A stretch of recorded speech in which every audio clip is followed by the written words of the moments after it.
ayun mga bossing, yung ginagawa natin kanina, yung niluluto natin na kamuting kahoy, ito na po pala. Luto na po siya. At saka ang dami niyang ang dami niyang gata, diba? Sarap nito. Mas masarap to pag malamig na siya.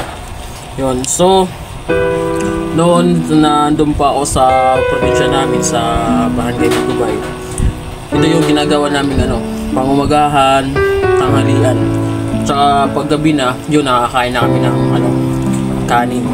So yung mga bata ngayon, yung mga bagong ngayon, tubo, yun, maswerte sila kasi hindi nila nadaanan ng ganitong buhay na kumakain lang kami ng kanin paggabi na. Pag umaga tsaka tanghalian ito, mga kamuting kahoy tsaka kamuti tapos yung gabi. So yun, hanggang dito na yung video natin mga bossing. Ang mag-heart react lang ito ang kumakain. So nagpapasalamat pala ako sa patuloy niyong suporta sa akin, tsaka parating nyo akong sundan sa mga lahat ng ginagawa kong video. Paki-like and share, follow naman, at pabalikan kita. Yan lang mga bossing, thank you so much. I love it.